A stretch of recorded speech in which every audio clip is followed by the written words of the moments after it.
Hello everyone, I'm Dr. Teena Desai, fertility consultant, Progenesis IVF Center, Andheri, Mumbai. Now everybody knows what infertility is, but did you know that there are different types of infertilities? Let us talk about it today.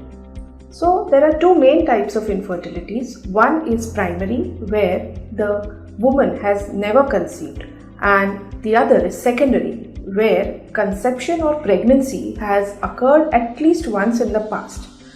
The couple may have a living child or may have conceived and suffered a miscarriage. It is very frustrating for the woman to accept that she is unable to conceive again after having conceived once in the past. But this is a reality, as it affects about 10 to 15% couples worldwide and about 20 to 25% couples in India. Let us now look into the causes of secondary infertility. So first we discuss about the female factors. The most important female factor is her age.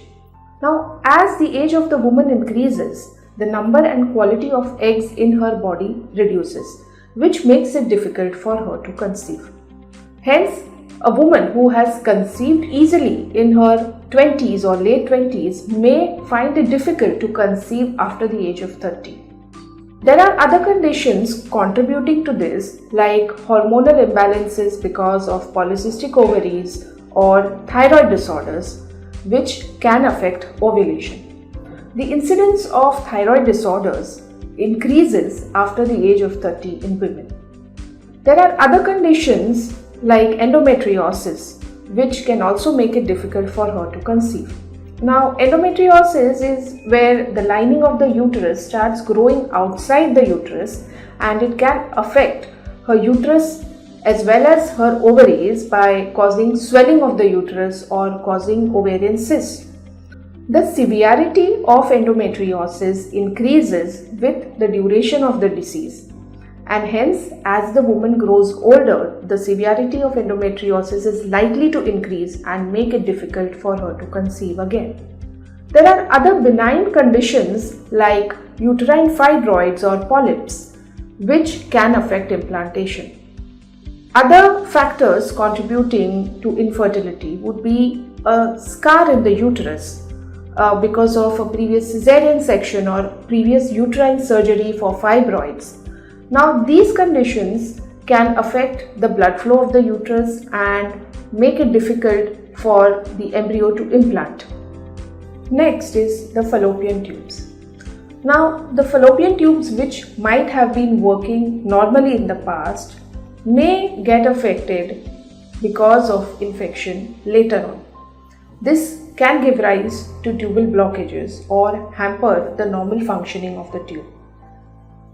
This prevents normal fertilization, that is, the process of the sperm reaching the egg and making a baby difficult to happen.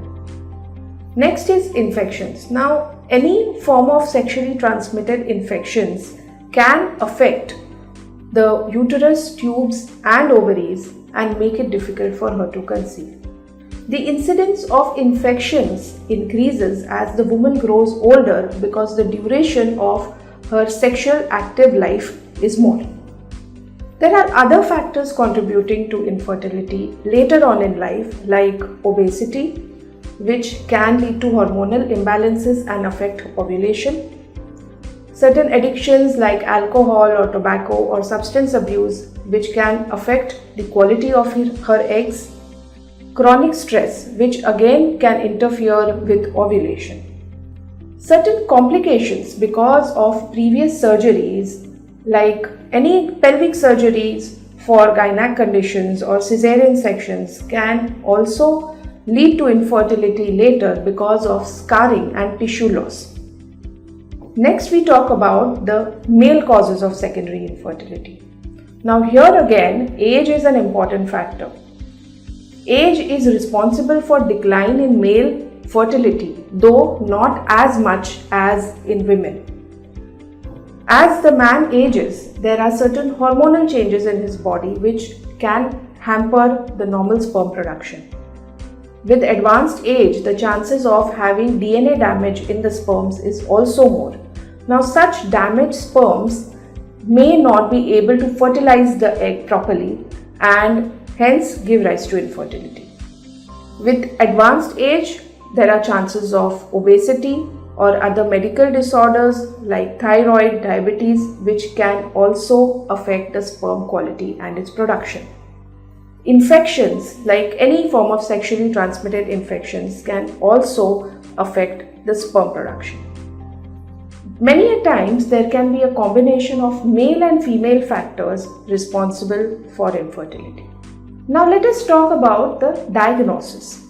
Now for diagnosis, a detailed history of both the partners is very important because it gives us an insight into the probable causes. Besides this, basic fertility tests like a detailed semen analysis for the male partner, a 3D pelvic ultrasound with Doppler study for the female partner to assess her ovaries and uterus, and an HSG, that is a hysterosalpingography, to check for tubal blockages can be done. Besides this, certain blood tests for the couple are always advised to assess their overall health and hormone status. Let us now talk about the treatment of secondary infertility. The treatment mainly depends on the factor causing infertility, the severity of the factor, the age of both the partners, and the duration of infertility. Basic treatment like ovulation induction with medications and planned relations for the couple is advised in cases where there is a normal egg reserve, the semen report is normal, and both the tubes are open. The success rate with this is about 5 to 7%. Next is IUI, which is intrauterine insemination. Now this is offered to a couple with normal or borderline low semen report and normal healthy functioning tubes.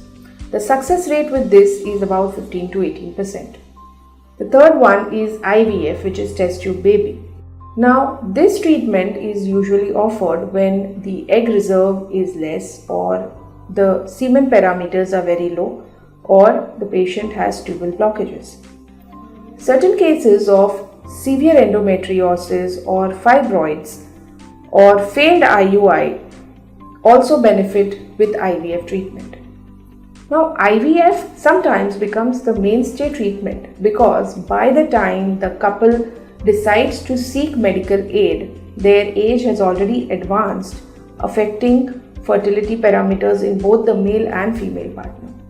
Surgery can be offered in certain cases who have fibroids or polyps, though not all.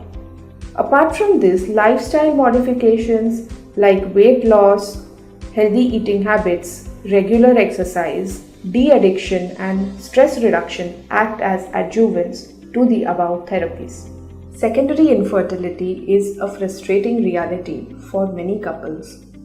As the age of the couple increases, the chances of conception can decline. Hence, it is very important not to wait trying naturally for too long and consult a fertility specialist at the earliest. Hope this was informative and useful. Thank you.